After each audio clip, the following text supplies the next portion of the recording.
여보세요, 어머님. 지민아, 너 이번 추석에 뭐 준비했니? 시어머니의 목소리는 아침부터 날카로웠습니다. 지민은 핸드폰을 어깨와 귀 사이에 끼우고 화장을 이어갔어요. 아직 준비 중이에요. 이번 주말에 장 보려고요. 아직도? 너는 왜 늘 이 모양이냐? 다른 집 며느리들은 벌써 다 장 봐놨다던데. 오늘의 이야기는 마음속 깊이 묻어둔 추억을 꺼내보는 시간입니다. 끝까지 함께 해주시면 분명 마음이 따뜻해지실 거예요. 구독과 좋아요는 무료지만 버튼 한 번만 눌러주시면 큰 힘이 됩니다. 서울 강북의 낡은 연립주택 골목. 햇살이 제대로 들지 않는 반지하 집에서 지민은 아침 7시가 되기 전부터 잠을 깼습니다. 창문 틈으로 스며드는 공기는 차갑고 습했지만 골목 끝 포장마차에서 끓여내는 국밥 냄새만은 따뜻했어요.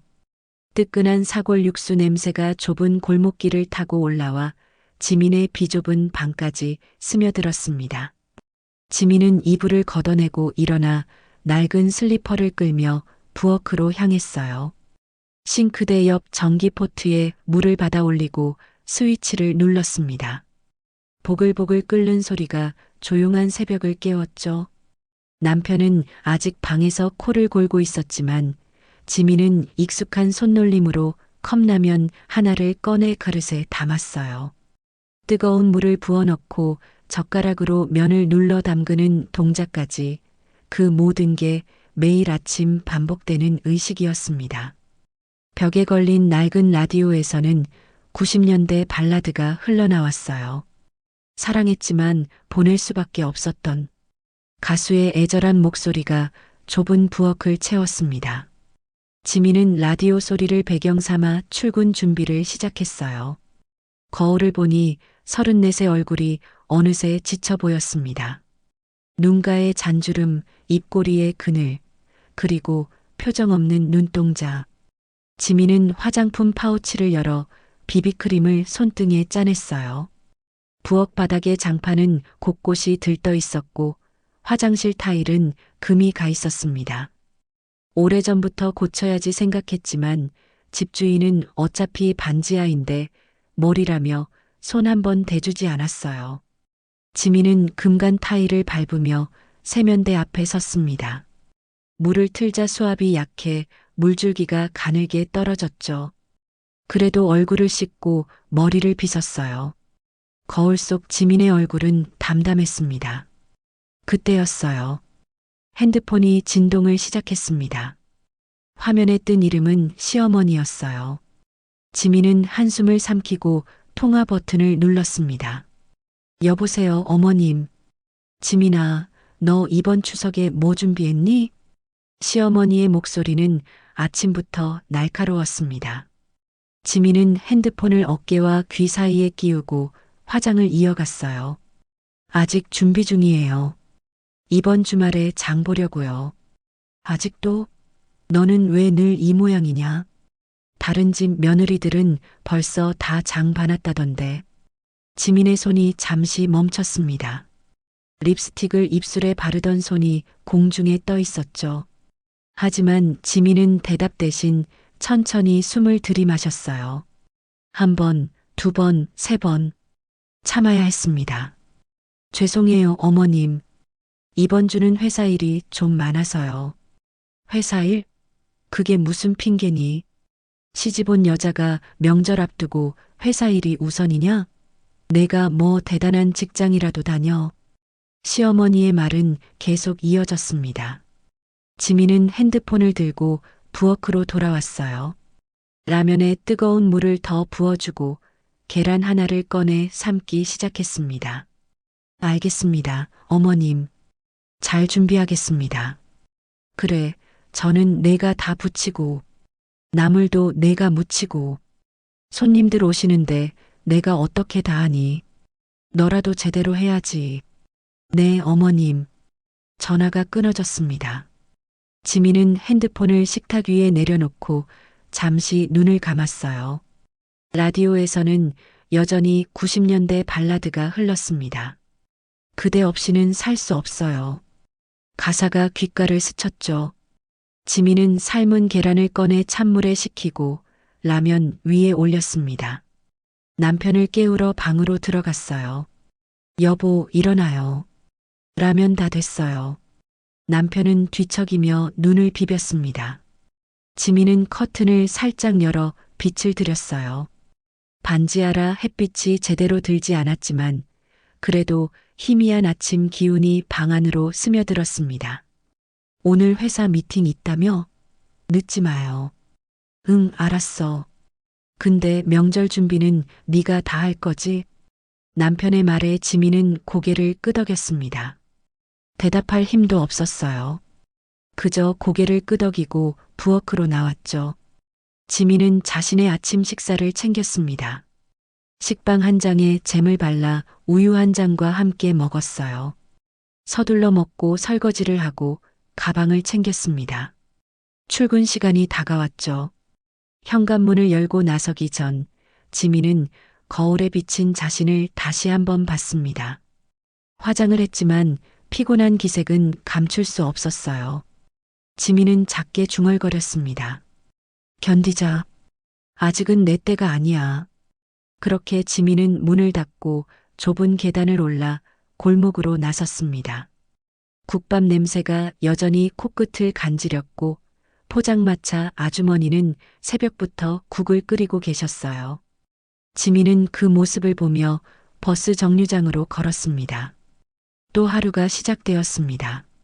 지하철 2호선은 아침부터 사람들로 가득했습니다. 지민은 손잡이를 붙잡고 흔들리는 차체에 몸을 맡긴 채 서 있었어요. 옆 사람의 가방이 허리를 찔렀지만 비켜날 공간도 없었습니다. 스마트폰을 꺼내 화면을 켰지만 딱히 볼 것도 없었죠. 그저 시간을 확인했을 뿐이에요. 8시 30분. 회사까지는 15분 정도 더 걸렸습니다. 을지로 삼가역에서 내려 지상으로 올라오니 차가운 바람이 얼굴을 때렸어요. 가을이 깊어지고 있었습니다. 지민은 얇은 카디건 깃을 세우고 회사가 있는 빌딩을 향해 걸었습니다. 오래된 상가 건물과 새로 지은 오피스텔이 뒤섞인 거리였죠. 지민이 다니는 회사는 7층짜리 건물의 4층에 있었어요. 엘리베이터를 타고 올라가 유리문을 열고 들어서니 회계팀 사무실이 보였습니다. 책상 6개가 나란히 놓인 작은 공간이었어요. 지민은 자리에 앉아 컴퓨터 전원을 켰습니다. 부팅되는 동안 가방에서 텀블러를 꺼내 정수기로 향했어요. 지민 씨, 어제 야근하느라 고생했어요. 팀장이 지나가며 말을 건넸습니다.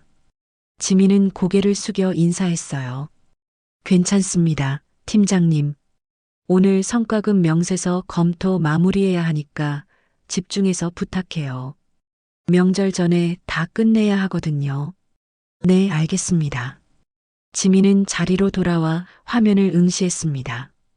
엑셀 파일이 열렸고 수백 개의 데이터가 줄지어 있었어요. 사내 성과급 명세서였습니다. 각 부서별로 지급될 금액과 항목들이 빼곡하게 적혀 있었죠. 지민은 스크롤을 내리며 하나하나 확인하기 시작했어요. 시간이 흘렀습니다.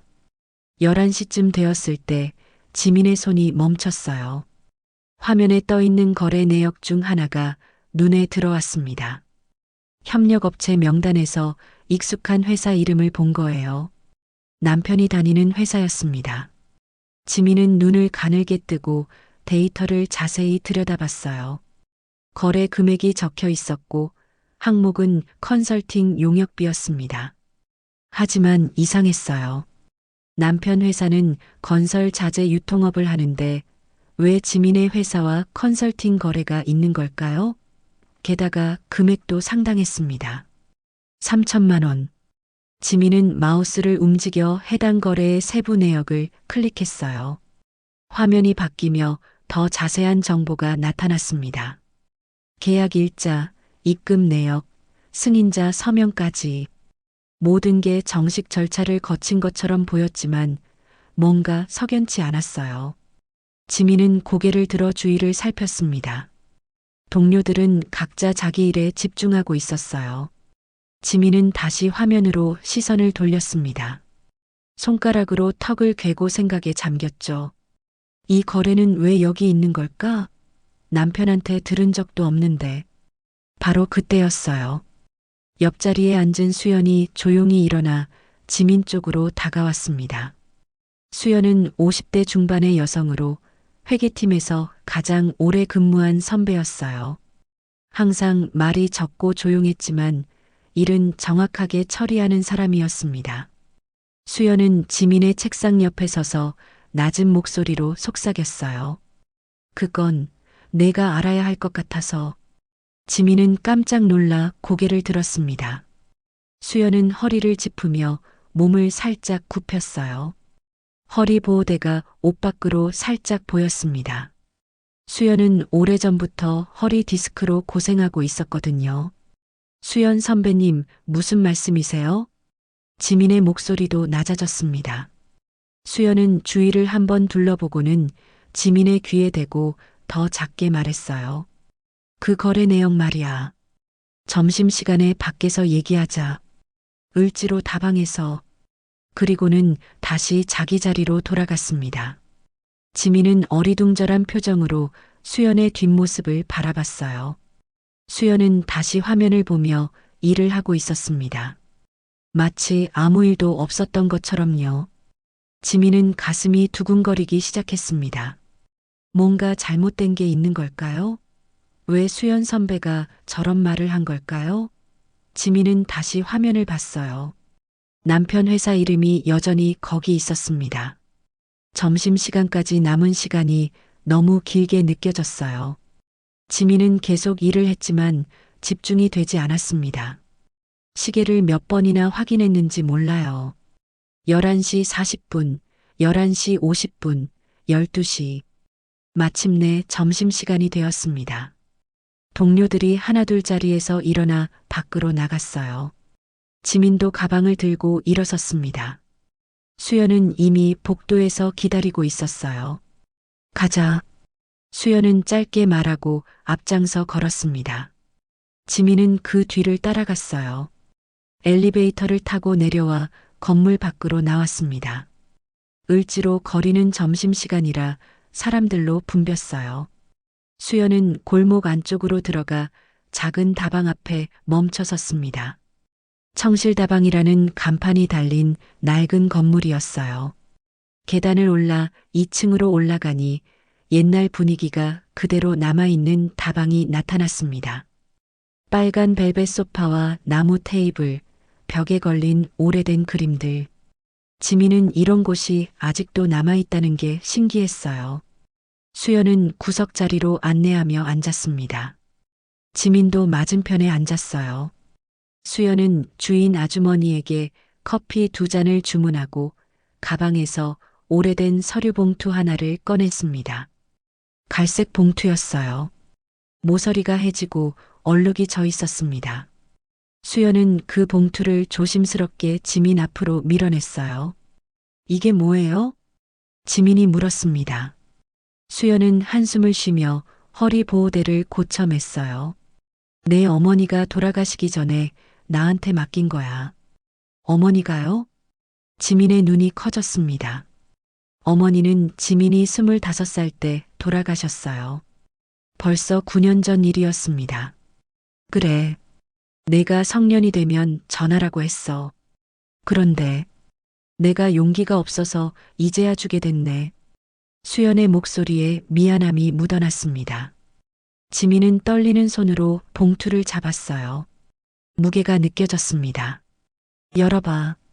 내가 알아야 할 것들이 들어있어. 지민은 천천히 봉투를 열었습니다. 안에서 몇 장의 종이가 나왔어요. 지민은 그것들을 하나씩 펼쳤습니다. 지분증서 사본이었어요. 그리고 유언장 요약본.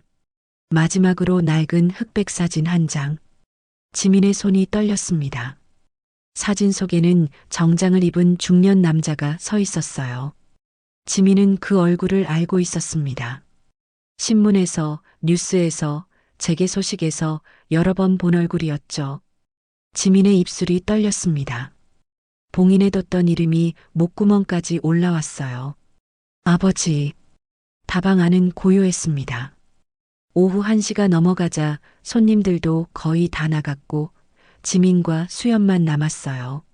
지민은 사진을 든 채 얼어붙어 있었습니다. 손끝이 차갑게 식어갔어요. 사진 속 남자의 얼굴은 분명했습니다. 대한산업그룹 회장 박철수. 재계 서열 10위 안에 드는 대기업 총수였어요. 지민은 그 이름을 수없이 들어왔지만 단 한 번도 자신과 연결지어 생각해 본 적이 없었습니다. 어머니가 왜? 말이 끝까지 나오지 않았어요. 수연은 커피잔을 내려놓으며 낮게 말했습니다. 내 어머니는 박철수 회장의 숨겨진 가족이었어. 20년 넘게 함께했지. 그리고 너를 낳았어. 머릿속이 하얗게 변했습니다. 어머니는 평생 혼자 지민을 키웠다고 했어요.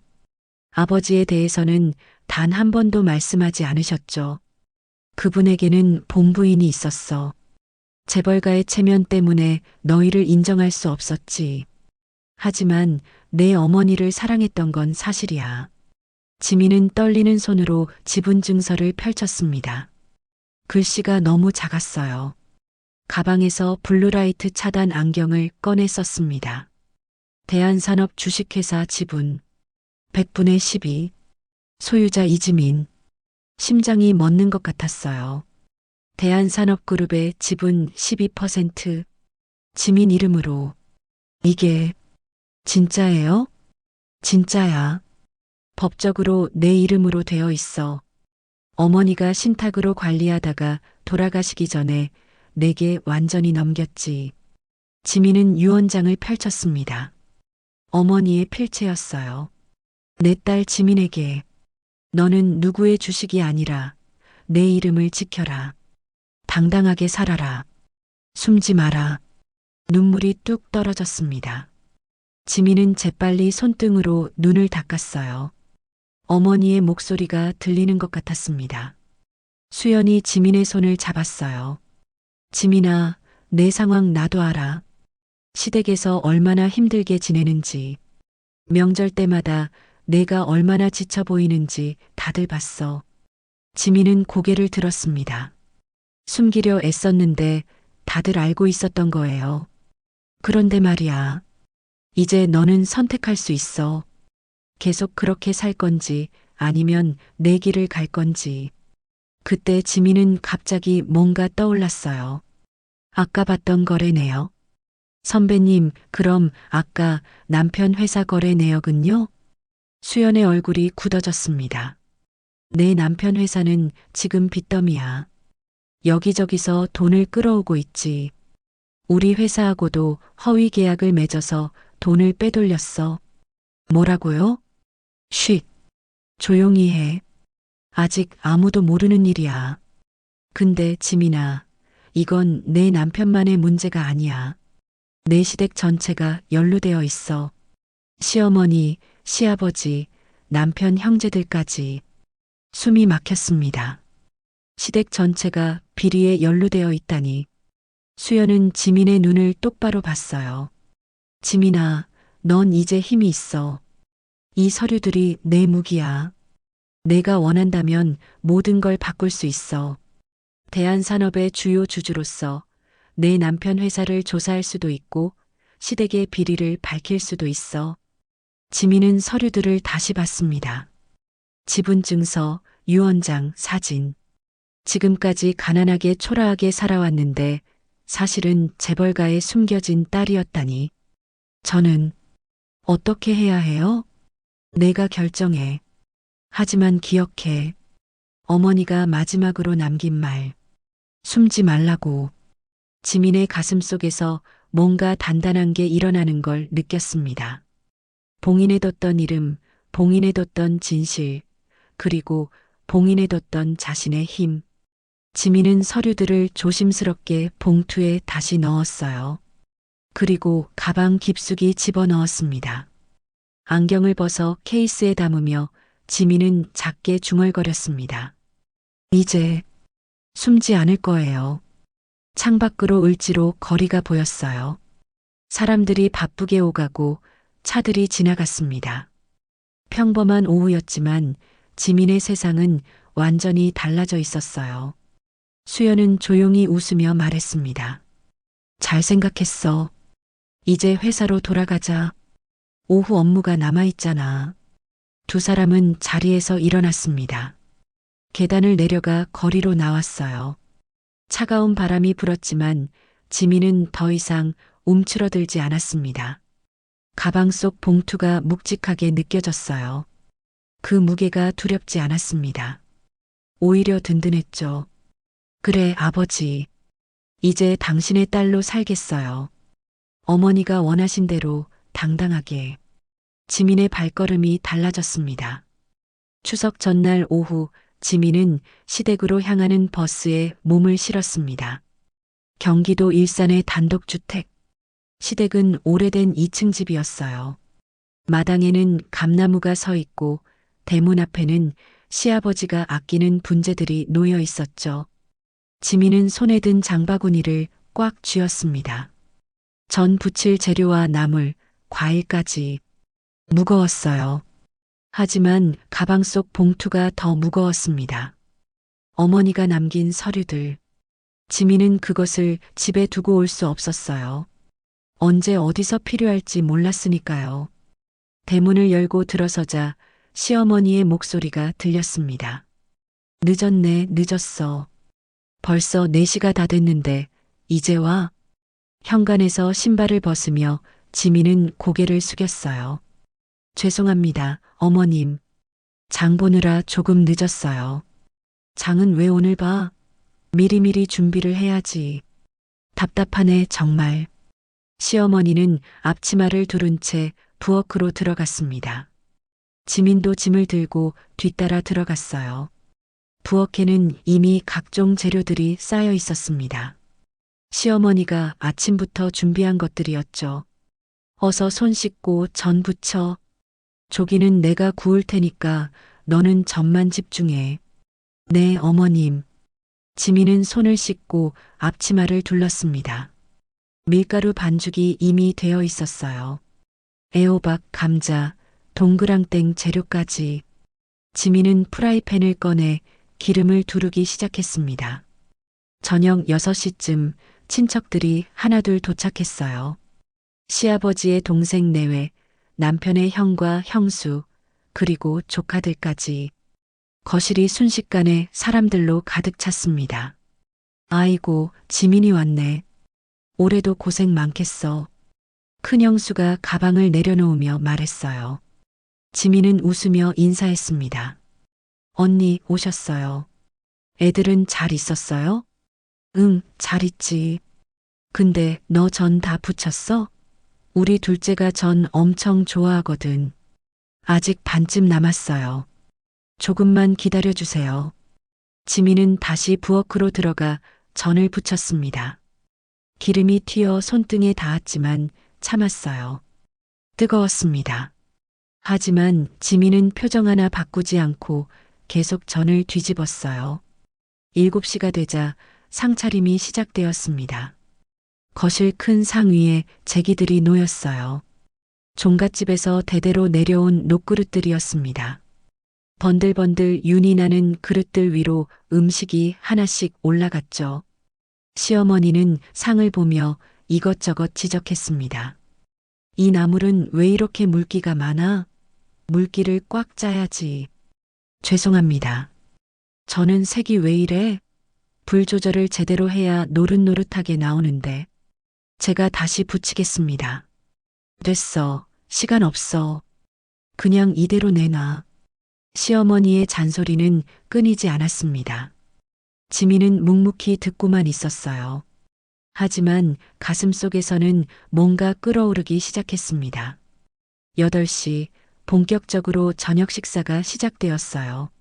남자들은 거실에 앉아 술을 마셨고 여자들은 부엌과 거실을 오가며 음식을 날랐습니다. 지민의 다리가 욱신거렸어요. 아침부터 계속 서 있었거든요. 시아버지가 소주잔을 들며 말했습니다. 우리 막내 회사는 요즘 어떤가? 남편이 술을 마시며 대답했어요. 그럭저럭요, 아버지. 곧 큰 계약 하나 들어올 것 같습니다. 그래, 잘 됐네. 우리 집안대를 이을 사람이 너밖에 없으니까 잘해야 해. 네, 아버지. 큰형이 끼어들었습니다. 그런데 막내 회사, 요즘 소문 안 좋던데? 자금 사정이 어렵다고 들었어. 남편의 얼굴이 굳었어요. 형, 무슨 소리예요? 괜찮습니다. 아니, 내가 듣기론. 바로 그때 시어머니가 목소리를 높였습니다. 다들 먹기나 해요. 쓸데없는 소리 말고. 거실이 잠시 조용해졌어요. 지민은 부엌에서 설거지를 하고 있었습니다. 손이 얼얼했지만 계속 그릇을 닦았어요. 그때였습니다. 시어머니가 거실로 나가며 친척들 앞에서 큰 소리로 말했어요. 우리 며느리 말이야, 참 답답해요. 배운 게 없어서 살림도 제대로 못하고 애 하나 못 낳고 결혼한 지가 벌써 5년이 넘었는데 말이에요. 지민의 손이 멈췄습니다. 그릇을 쥔 손에 힘이 들어갔어요. 그러게요, 아주머니. 요즘 젊은 애들은 애 안 낳으려고만 해요. 친척 중 누군가가 거들었습니다. 시어머니는 계속 말을 이었어요. 그것도 그렇고 집안일도 서툴러요. 오늘 점 봐요. 색깔이 영 아니잖아요. 제가 다시 가르쳐야겠어요. 지민은 싱크대 앞에 서서 바닥을 내려다봤습니다. 미끄럼 방지 조리화가 보였어요. 오래전에 산 신발이었습니다. 굳은 살이 박힌 발이 신발 안에서 욱신거렸어요. 지민은 조용히 그릇을 헹궜습니다. 물소리가 시끄러웠지만 거실에서 들려오는 웃음소리는 더 크게 들렸어요. 그래도 며느리가 있으니 다행이에요. 없으면 어머님이 다 하셔야 하는데. 그렇긴 한데 좀 더 똘똘했으면 좋겠어요. 지민의 입술이 꽉 다물어졌습니다. 참아야 했어요. 지금은 아니었습니다. 밤 9시가 넘어가자 남편이 술에 취해 비틀거렸어요. 형들과 계속 술을 마셨거든요. 남편은 부엌으로 들어와 물을 찾았습니다. 물 좀 줘. 지민은 컵에 물을 받아 건넸어요. 남편은 단숨에 들이켰습니다. 야, 너 때문에 내가 얼마나 창피한 줄 알아? 무슨 말이에요? 회사 말이야.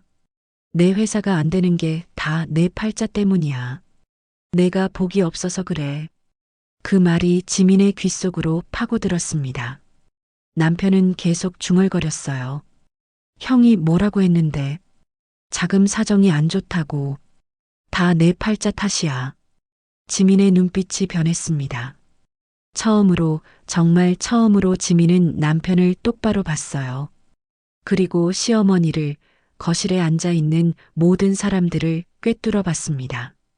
가방 속 봉투가 떠올랐어요. 지분증서, 어머니의 유언. 숨지 마라. 지민은 말없이 전을 뒤집었습니다. 마지막 남은 전이었어요. 기름이 지글지글 끓었고 연기가 피어올랐습니다.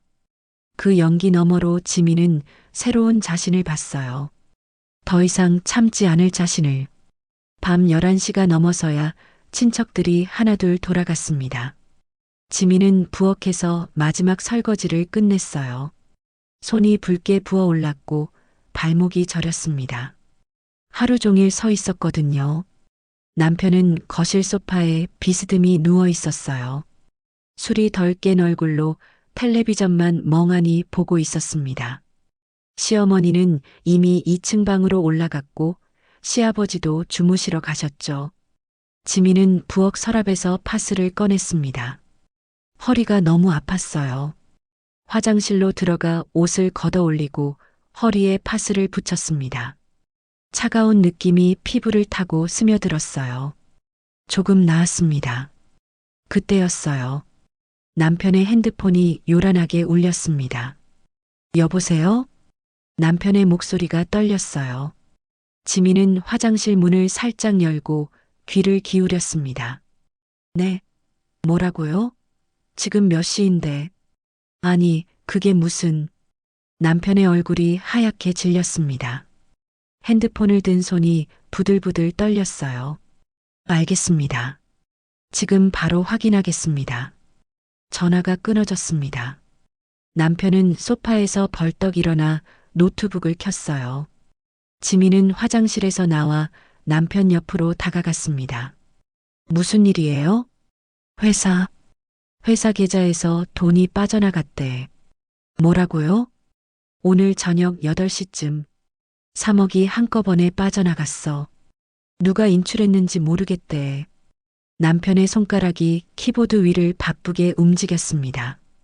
은행 어플리케이션에 로그인하고 거래 내역을 확인했어요. 화면에 빨간 글씨로 출금 내역이 떠 있었습니다. 이게 대체... 남편의 목소리가 갈라졌어요. 지민은 화면을 들여다봤습니다. 출금 시각, 금액, 그리고 수취인 계좌번호까지 모두 찍혀 있었어요. 이 계좌번호, 누구 거예요? 지민이 물었습니다. 남편은 고개를 저었어요. 모르겠어. 처음 보는 번호야. 바로 그때 남편의 핸드폰이 또 울렸습니다.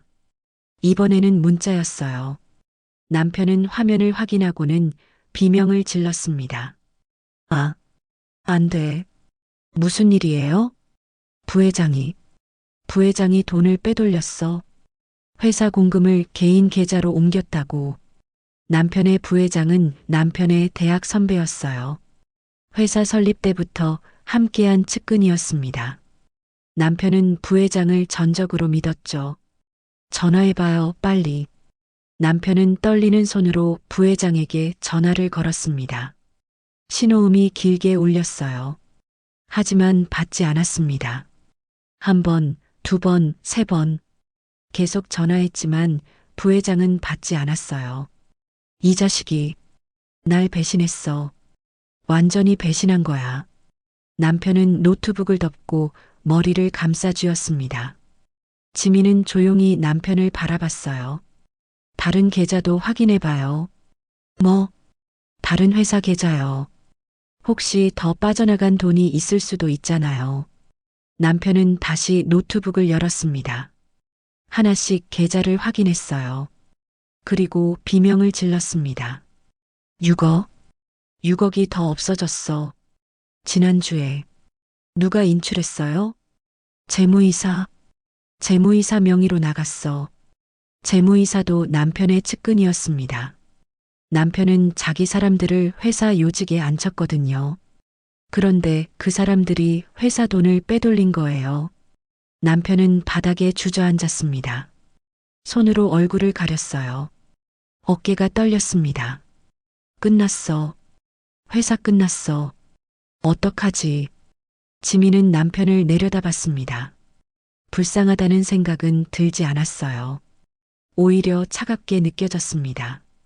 남편은 무릎을 꿇고 지민에게 다가왔어요. 지민아, 제발, 날 좀 도와줘.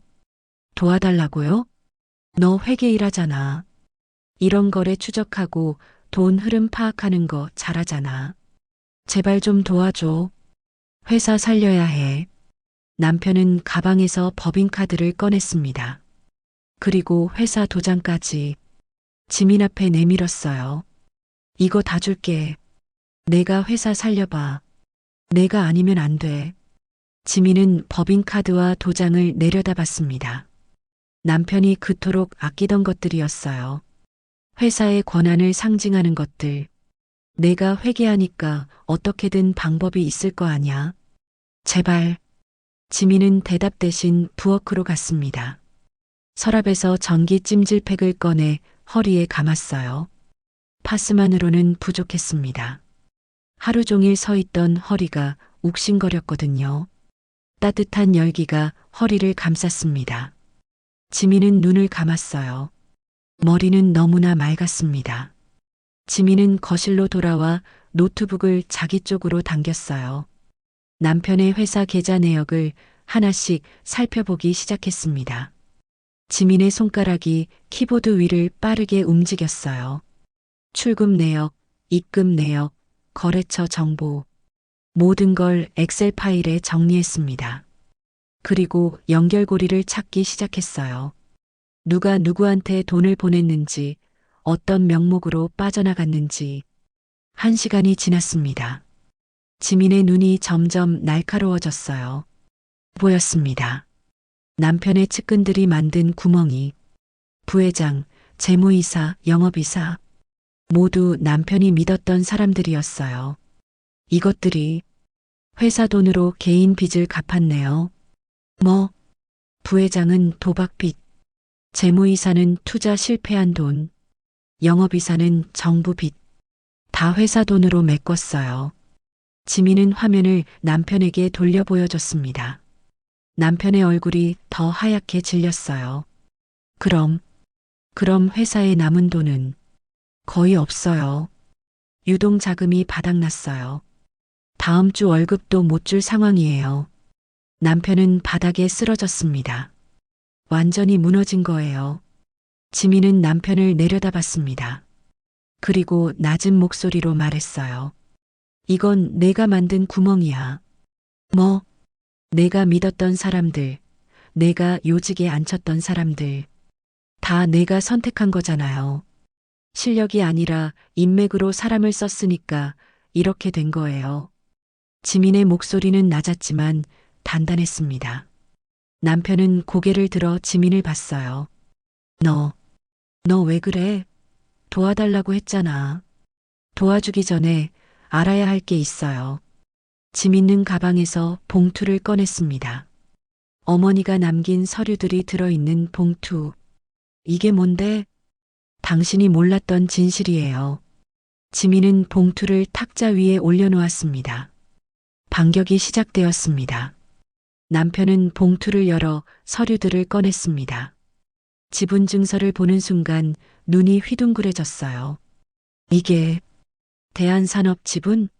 내 이름으로? 그래요. 제 어머니가 남겨주신 거예요. 남편의 손이 떨렸습니다. 지분율을 확인하고는 입이 떡 벌어졌어요. 100분의 10이라고? 이게 진짜야? 법적으로 제 명의로 되어 있어요. 확인하고 싶으면 변호사한테 가봐요. 지민은 서류를 다시 걷어들였습니다. 남편이 손을 뻗었지만 지민은 봉투를 가방 속 깊이 집어넣었어요. 잠깐, 지민아. 그럼 너 재벌가 딸이었어? 숨겨진 딸이었죠. 아무도 몰랐어요. 저도 며칠 전에 알았고요. 남편의 얼굴이 복잡하게 변했습니다. 놀람, 당혹감, 그리고 계산하는 눈빛까지. 지민은 그 모든 표정을 똑똑히 봤어요. 그럼 그 돈으로 우리 회사 좀. 안 돼요. 지민의 목소리가 단호했습니다. 남편이 벌떡 일어났어요. 왜? 부부잖아. 내가 어려우면 도와줘야지. 당신 회사 구멍은 당신이 만든 거예요. 제 돈으로 메꿀 이유가 없어요. 너 지금 뭐라고 한 거야? 남편의 목소리가 커졌습니다. 지민은 일어나 현관으로 향했어요. 저 집에 갈게요. 여기서 더 있고 싶지 않아요. 이봐. 남편이 지민의 팔을 잡았습니다. 하지만 지민은 뿌리쳤어요. 힘이 있었습니다. 지민은 신발을 신고 대문을 열었어요. 지민아. 시어머니가 2층에서 내려왔습니다. 잠옷 차림이었어요. 밤에 어딜 가려고 그래? 집에 가요, 어머님. 집은 여기잖아. 명절인데 어딜 가? 지민은 시어머니를 똑바로 봤습니다. 더 이상 고개를 숙이지 않았어요. 여긴 제 집이 아니에요. 다시는 안 올 거예요. 뭐? 너 지금 무슨 말을? 지민은 대답하지 않고 대문을 나섰습니다. 차가운 밤바람이 얼굴을 때렸어요. 지민은 가방을 꽉 쥐고 버스 정류장으로 걸어갔습니다. 새벽 1시가 넘은 시각이었어요. 버스는 1시간에 한 대씩만 왔습니다. 지민은 정류장 벤치에 앉아 기다렸어요. 추웠지만 개운했습니다. 1시간 후 버스를 타고 서울로 돌아왔어요. 강북 연립주택에 도착한 건 새벽 3시였습니다. 골목은 고요했고 가로등만 외롭게 빛나고 있었어요. 지민은 계단을 내려가 반지하 집 문을 열었습니다. 복도 형광등이 깜빡거렸어요. 언제 갈아야 하는데 계속 미뤘던 전구였죠. 집 안은 어두웠습니다. 지민은 불을 켜고 가방을 내려놓았어요. 그리고 식탁에 앉았습니다. 새벽 4시, 세상이 가장 고요한 시간이었어요. 지민은 봉투를 다시 꺼냈습니다. 어머니의 유언장을 펼쳤어요. 이번에는 끝까지 천천히 읽었습니다. 내 딸 지민에게 내가 이 편지를 읽고 있다면 나는 이미 내 곁에 없을 거야. 미안하고 또 미안하다. 너에게 아버지를 만나게 해주지 못해서, 너에게 당당한 삶을 살게 해주지 못해서. 하지만 지민아, 이제는 달라. 너는 이제 주식이 아니라 주주야. 남의 눈치를 보며 살 필요 없어. 내 이름을 지켜라. 내가 누구인지 잊지 마. 숨지 마. 당당하게 살아. 그게 엄마의 마지막 부탁이야. 눈물이 뚝뚝 떨어졌습니다. 종이 위에 얼룩이 졌어요. 지민은 눈물을 닦지 않았습니다. 그냥 흐르게 뒀어요. 지민은 부엌으로 갔습니다. 서랍을 열고 깊숙이 손을 넣었어요. 맨 밑에서 작은 도장 하나를 꺼냈습니다. 지민의 개인 도장이었어요. 결혼하기 전에 만들었던 도장. 결혼 후로는 한 번도 쓰지 않았던 도장. 이지민. 도장에 새겨진 자기 이름을 읽었습니다. 남편 성을 따르지 않은 온전히 자기 이름. 지민은 도장을 꽉 쥐었어요. 밤은 깊었지만 잠이 오지 않았습니다. 지민은 옷을 갈아입고 밖으로 나갔어요. 머리를 식히고 싶었습니다. 소음 차단 이어플러그를 귀에 꽂았어요. 요즘 밤마다 위층 발소리가 시끄러워서 사둔 거였습니다. 이어플러그를 끼니 세상이 조용해졌어요. 지민은 한강을 향해 걸었습니다. 새벽 5시 강변은 텅 비어 있었어요.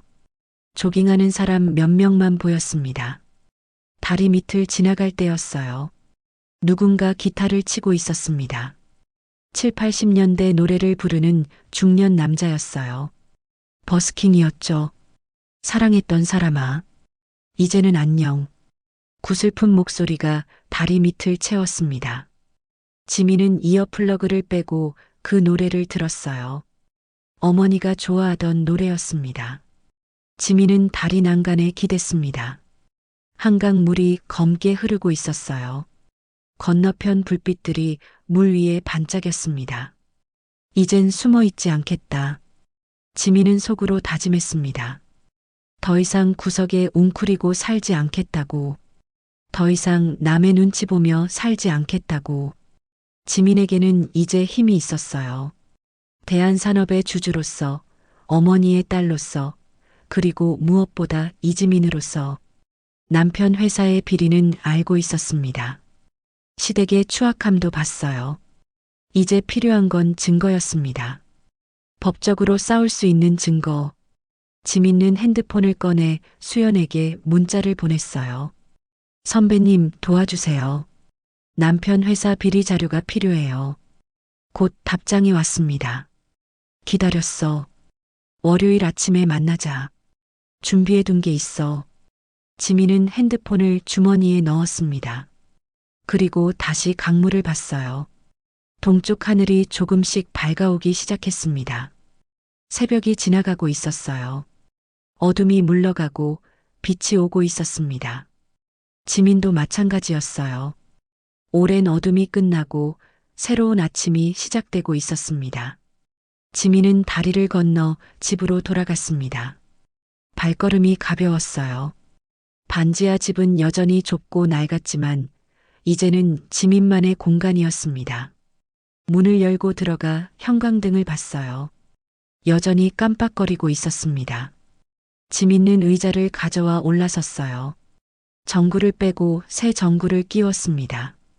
환하게 빛이 켜졌습니다. 추석 연휴가 끝나고 나흘이 지났습니다.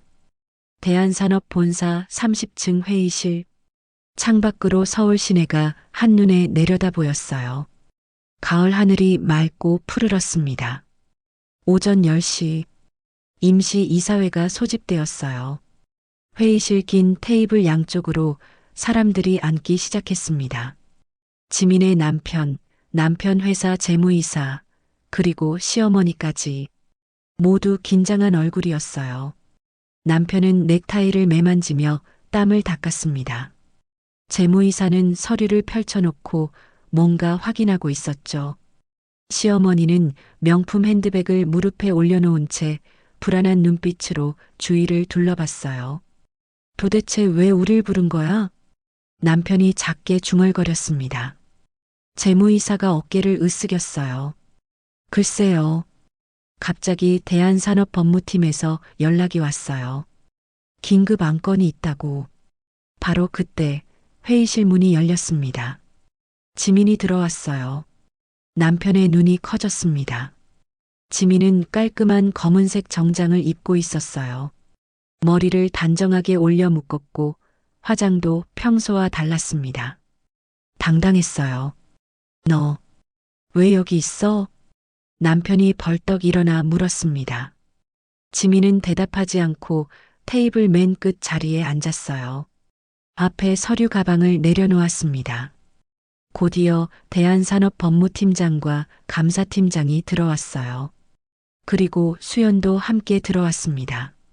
수연은 지민 옆자리에 앉으며 작게 미소 지었어요. 법무팀장이 회의실 문을 닫고 자리에 앉았습니다. 다들 오셨군요. 오늘 이 자리는 대한산업주주 이지민 씨의 요청으로 마련되었습니다. 주주? 무슨 소리야? 남편이 어리둥절한 표정으로 물었어요. 법무팀장은 서류 한 장을 꺼내 테이블 위에 올려놓았습니다.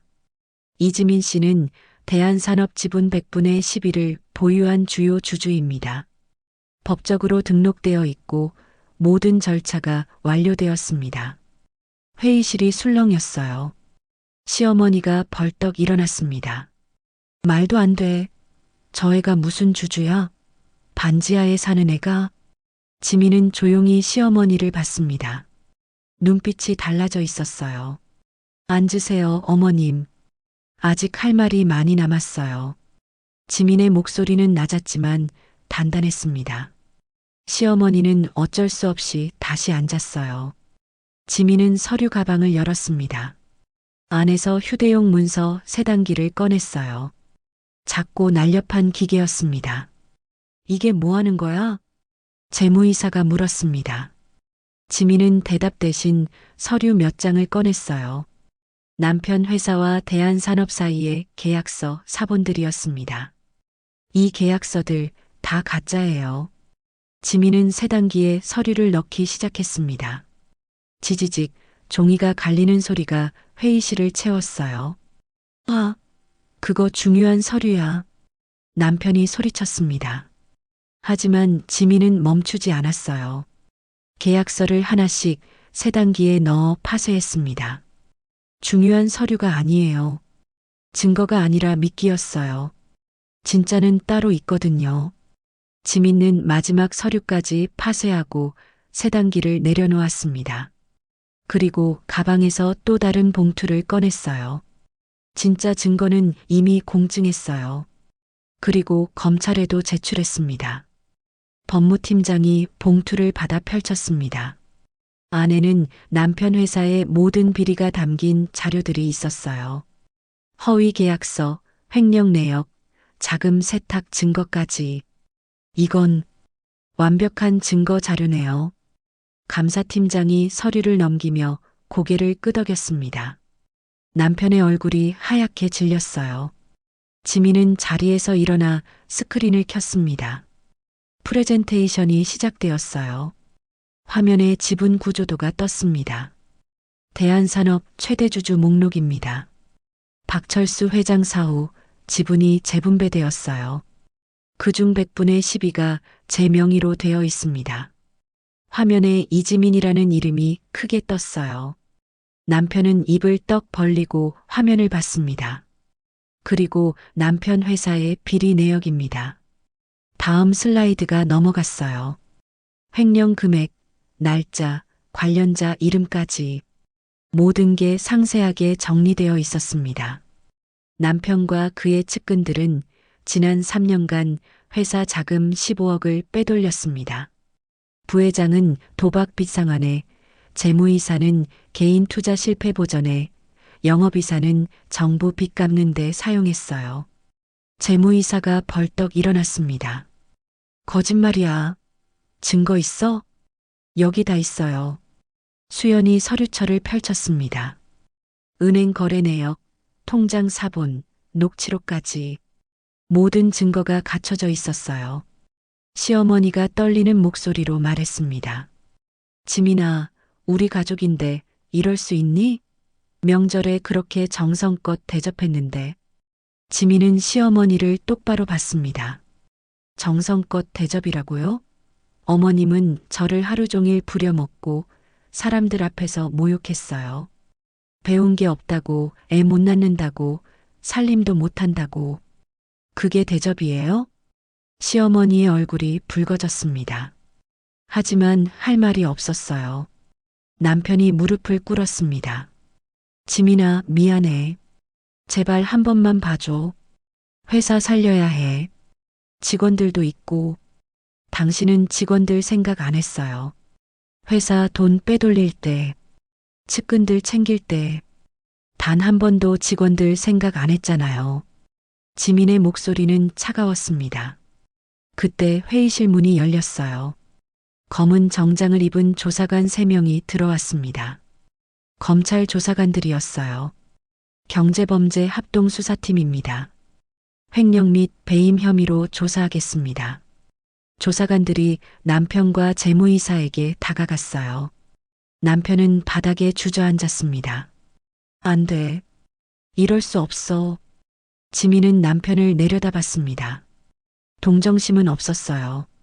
오직 차가운 확신만 있었습니다. 수연이 멀리서 고개를 끄덕였어요. 지민도 작게 고개를 숙였습니다. 법무팀장이 서류를 정리하며 말했습니다. 이지민 주주님, 앞으로 어떻게 하실 계획이신가요? 지민은 창밖을 봤어요. 맑은 하늘이 펼쳐져 있었습니다. 제 이름을 되찾을 거예요. 숨지 않고 당당하게 살 거예요. 그게 어머니가 바라신 일이니까요. 회의실이 조용해졌습니다. 조사관들이 남편과 재무이사를 데리고 나갔어요. 시어머니는 핸드백을 움켜쥔 채 멍하니 앉아 있었습니다. 지민은 서류를 챙겨 가방에 넣었어요. 그리고 수연과 함께 회의실을 나섰습니다. 복도를 걸으며 수연이 말했습니다. 잘했어, 지민아. 고마워요, 선배님. 선배님 없었으면 못했을 거예요. 두 사람은 엘리베이터에 탔습니다. 내려가는 동안 지민은 거울에 비친 자신을 봤어요. 당당한 얼굴이었습니다. 일주일이 지났습니다.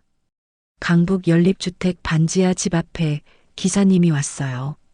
손에 전기 드릴과 전자도어록을 들고 있었습니다. 여기 맞으시죠? 도어록 설치하러 왔습니다. 네, 맞아요. 들어오세요. 지민은 문을 활짝 열어 기사님을 맞이했어요. 기사님은 낡은 철문을 살펴보며 고개를 끄덕였습니다. 문이 좀 오래됐네요.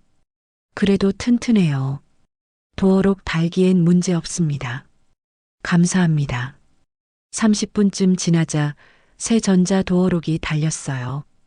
번호를 누르면 띠리리릭 소리와 함께 열리는 최신형이었습니다. 기사님이 사용법을 알려줬어요. 비밀번호는 6자리로 설정하시면 됩니다. 지문 등록도 가능하고요. 지민은 비밀번호를 눌러 등록했습니다. 어머니 생신 6자리였어요. 그리고 지민의 지문도 등록했습니다. 이제 이 집은 제가 정한 사람만 들어올 수 있어요. 지민은 작게 중얼거렸습니다. 다시 들여보낼 사람과 그러지 않을 사람을 구분하겠다는 의지였어요. 기사님이 떠나고 지민은 새 도어록을 몇 번이나 만져봤습니다. 매끈하고 차가운 금속 표면. 하지만 든든했어요. 점심때가 되었습니다. 지민은 가디건을 걸치고 밖으로 나갔어요. 골목 끝 포장마차로 향했습니다. 아침마다 국밥 냄새를 풍기던 그곳이었죠. 아주머니, 국밥 한 그릇 주세요. 어머, 지민이 아니야? 오랜만이네. 요즘 안 보이더라. 포장마차 주인 아주머니가 반갑게 맞아줬어요. 지민은 카운터에 앉았습니다. 바빴어요, 아주머니. 이것저것 정리할 게 많아서요. 그래, 그래도 밥은 먹어야지. 기다려, 금방 끓여줄게. 아주머니는 커다란 냄비에서 국물을 퍼그릇에 담았어요. 김이 모락모락 피어올랐습니다. 밥을 말아주고 깍두기와 김치를 함께 내왔어요. 자, 뜨끈하게 먹어. 감사합니다. 지민은 그릇을 두 손으로 감싸 쥐었습니다. 따뜻했어요. 손끝까지 온기가 전해졌습니다. 숟가락을 들어 국물을 한 모금 떴어요. 진하고 구수한 맛이 입안 가득 퍼졌습니다. 포장마차 안 낡은 라디오에서 옛 가요가 흘러나왔어요. 70년대 트로트였습니다. 신사동 그 사람.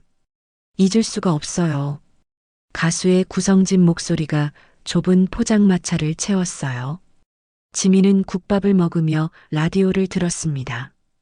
골목에는 김이 피어올랐고 지나가는 사람들의 발소리가 들렸어요. 평범한 오후였습니다. 하지만 지민에게는 특별했어요. 처음으로 진짜 자유를 느끼고 있었거든요. 지민아, 뒤에서 익숙한 목소리가 들렸습니다. 돌아보니 수연이 서 있었어요.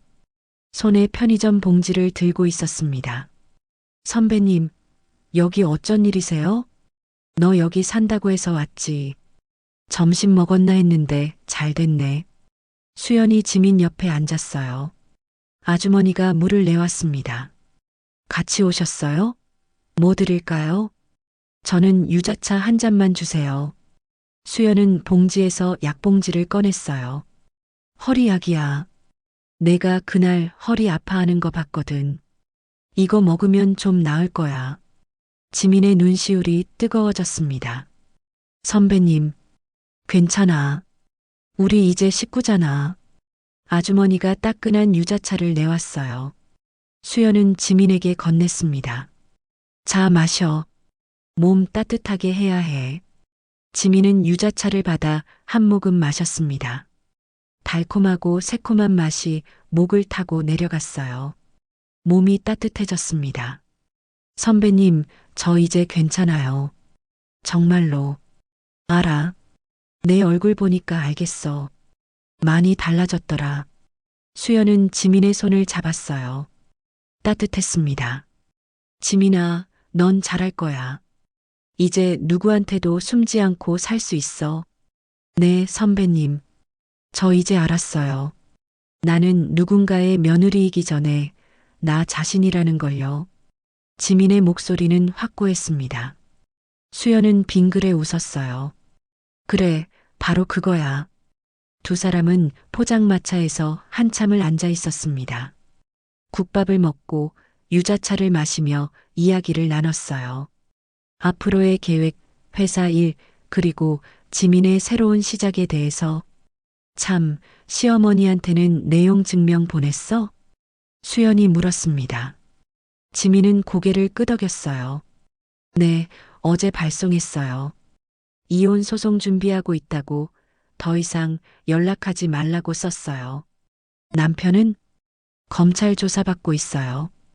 횡령 금액이 크니까 실형 나올 거예요. 지민의 목소리에는 흔들림이 없었습니다. 수연은 감탄하며 지민을 봤어요. 정말 대단해. 몇 주 전만 해도 시어머니 전화 받을 때 얼굴 굳던 내가 이렇게 달라질 줄이야. 어머니 덕분이에요. 어머니가 남겨주신 용기 덕분에 할 수 있었어요. 지민은 가방에서 어머니 사진을 꺼냈습니다. 작은 사진이었어요. 지민이 어렸을 때 어머니와 함께 찍은 사진이었습니다. 어머니, 저 이제 숨지 않고 살 거예요. 약속할게요. 지민은 사진을 다시 가방에 넣었어요.